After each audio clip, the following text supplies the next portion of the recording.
And I hate the dishonor that Donald Trump brought to every aspect of this country and every aspect of the military. He has dishonored everything that was ever accomplished or done by anybody in this country. He's a disgrace.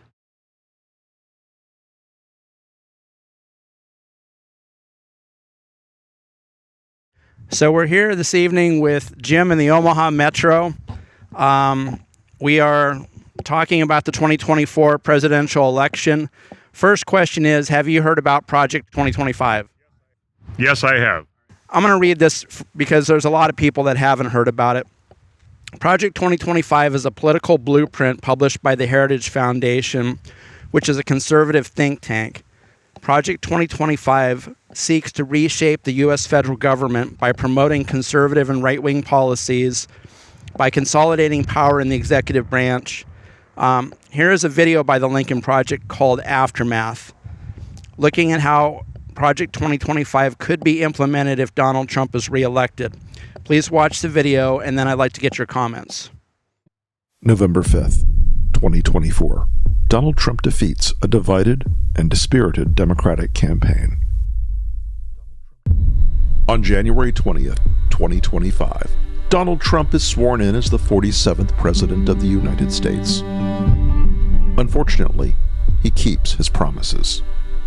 Trump seizes control of a divided government, signing hundreds of executive orders implementing Project 2025. Trump replaces over 50,000 civil servants with hardline MAGA loyalists.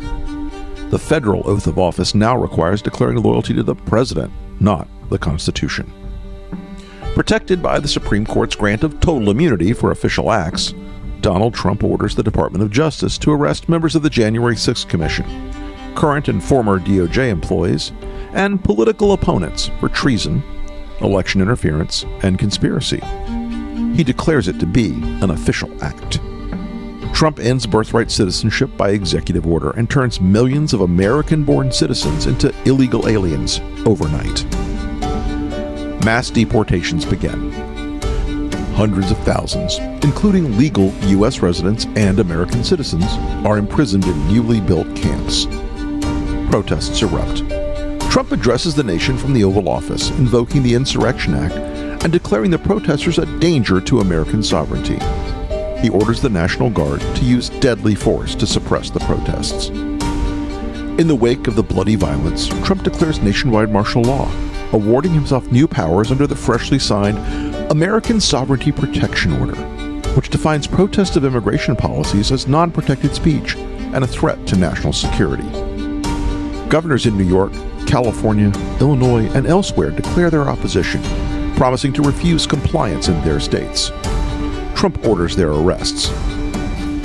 Trump pardons every January 6 attacker, including those who assaulted the police, and in a White House ceremony issues a new presidential medal honoring them. Many are given jobs in his administration. The Department of Education is renamed the Department of American Values and mandates a nationwide Christian nationalist curriculum for all schools receiving federal aid.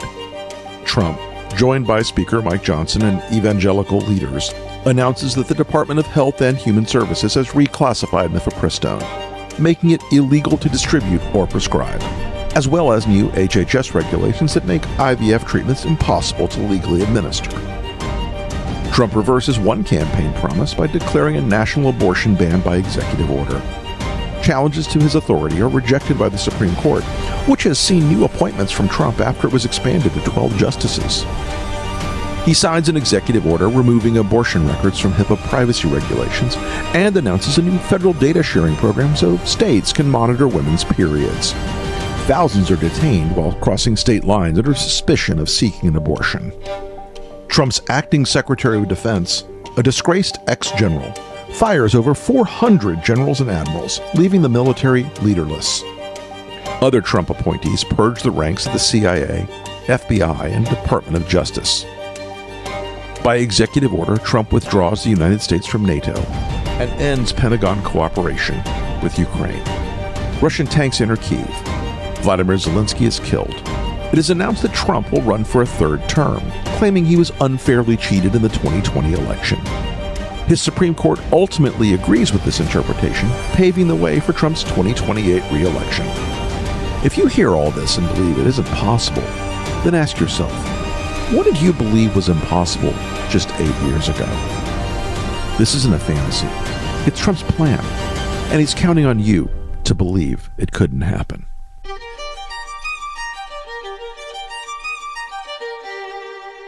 What's your reaction to the video? What is amazing to me is during the institution of the Constitution, is that our founding fathers knew that separation of church and state was a big thing. And today, the Republican Party wants to bring back, or wants to institute, religion into our Constitution and overthrow any obstacles that are in, or any Basically getting rid of that separation, right? That was yes, they totally want to destroy the separate, and it's amazing to me that our founding fathers saw this coming.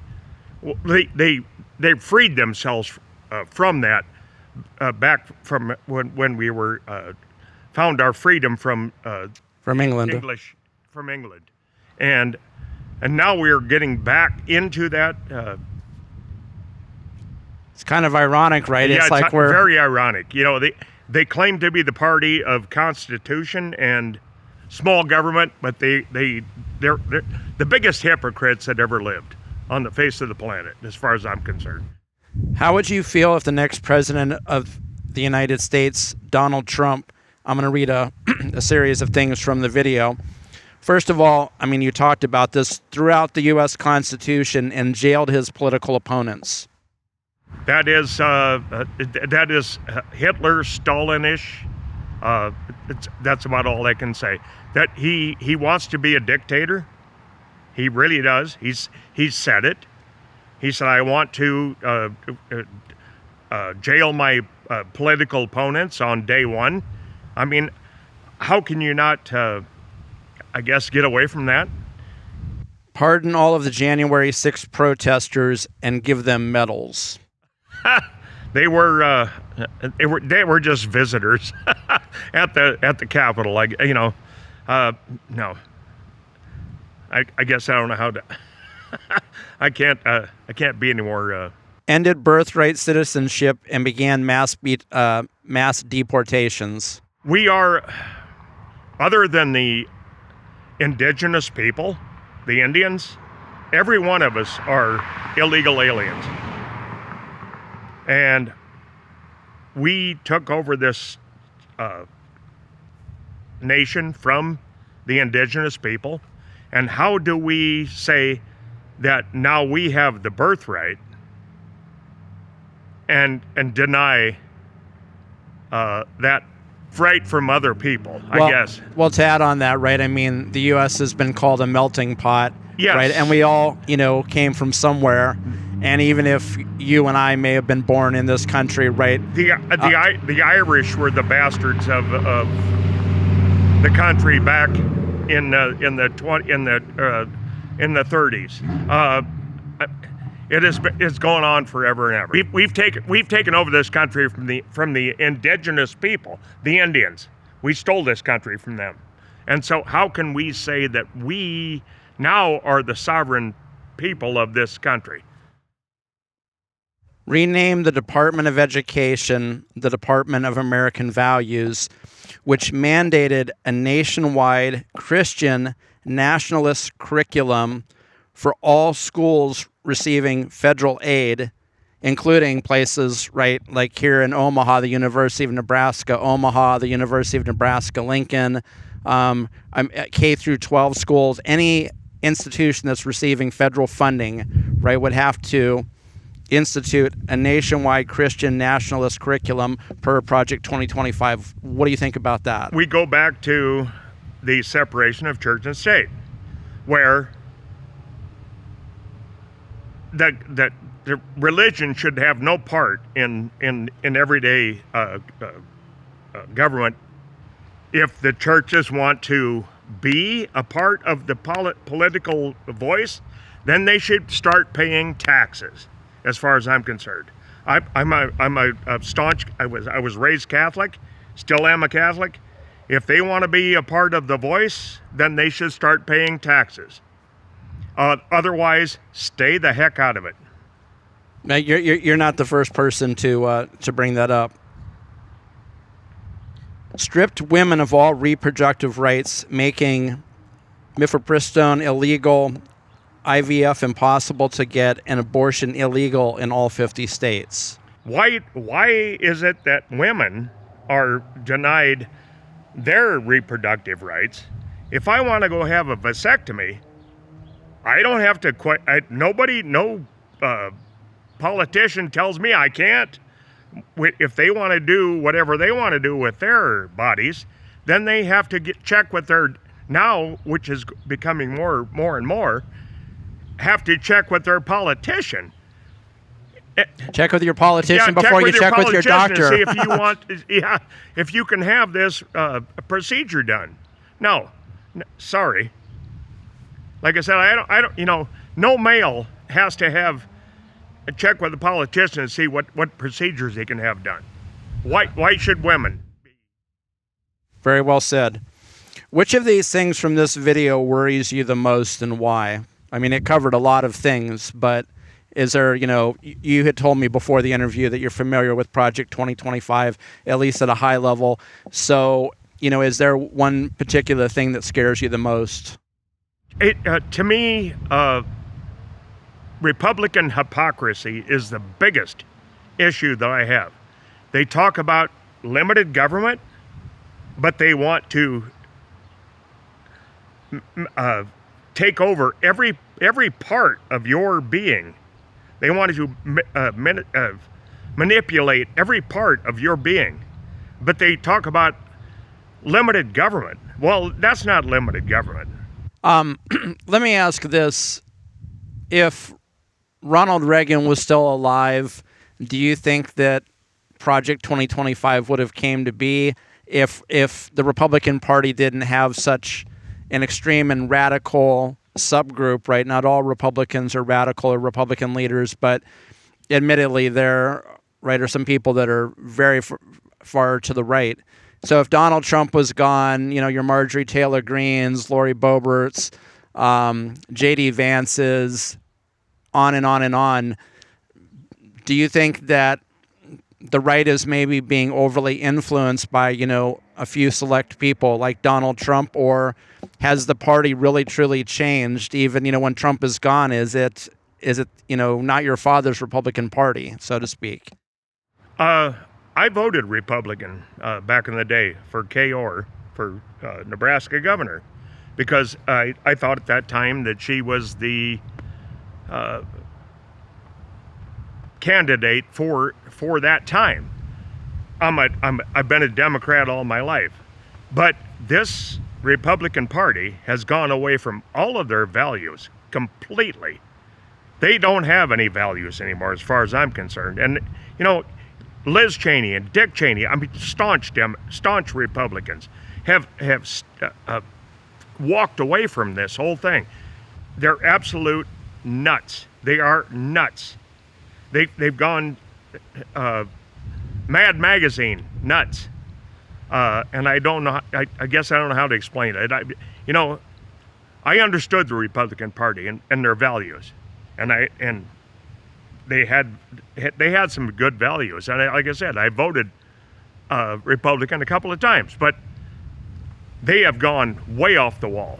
How much do you think, to kind of work in my thesis for all these interviews, how much do you think the internet, social media, and 24/7 cable news contributes to the changes that we're seeing in the Republican Party, and things that that you're talking about, how you don't recognize how things used to be?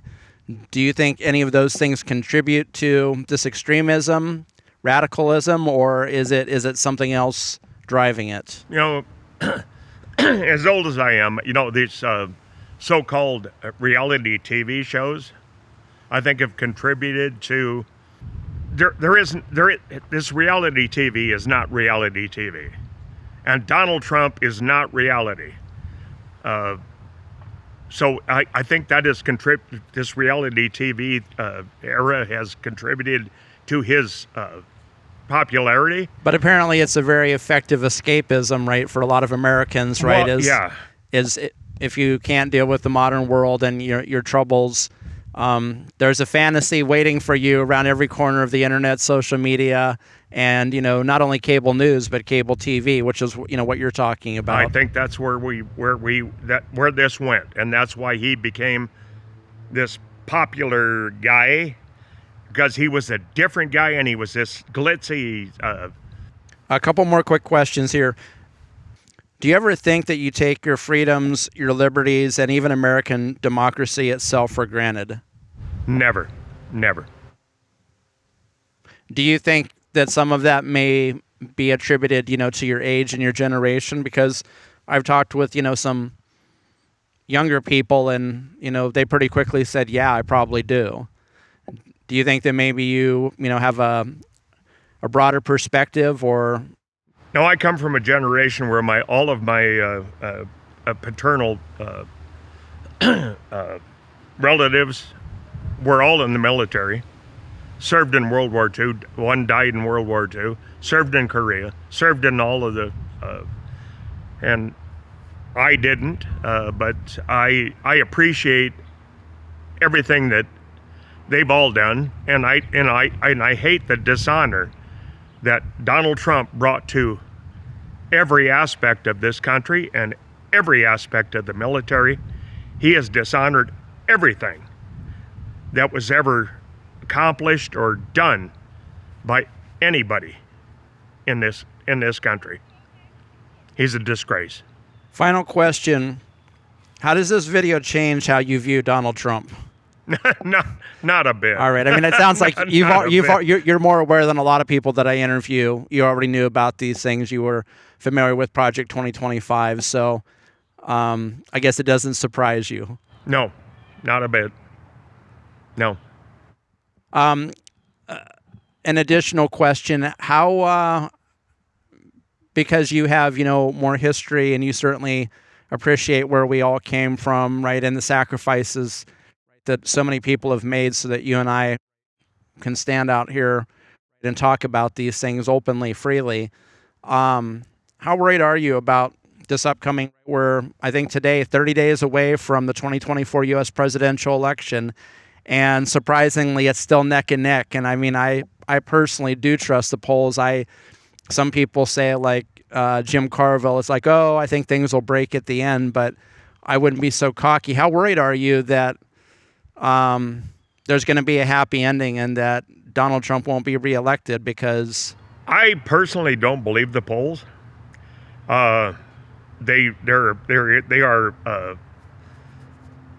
audience driven by the news media, and there's a lot of ABTs out there. A lot of ABTs out there. What, for anybody that doesn't know? Anybody but Trump. Okay.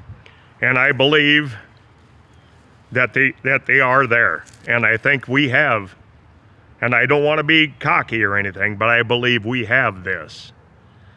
And I think we're going to win this. But he's going to take it to the nth degree with all of his lawsuits and everything else. But I believe that this is going to happen. If Kamala wins the election, how worried are you that we might have another January 6th? I think it will happen because he will instigate it. He has the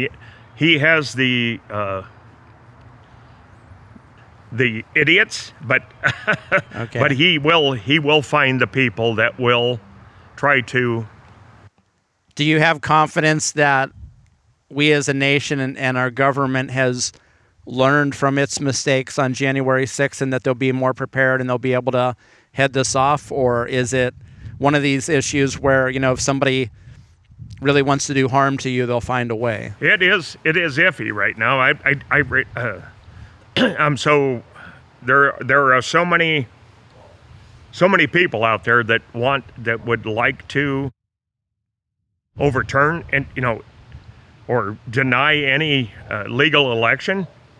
There are so many people that are on his side in power, in the voting community, that might take this. That's the worrisome part of this. I believe we'll have the votes, but trying to will they honor your certification? votes? Certification is the issue, I guess. Well, hey, thank you very much for your times. It's going to be a very interesting 30 days. And honestly, regardless of the outcome of the election, right, I think that it's going to be, we're all going to be, sitting on the edge of our seats, right, for quite a long time. Maybe even after, Inauguration Day, because he'll be contesting every vote, yeah, definitely. So, hey, thank you very much for your time. I appreciate it. Thank you.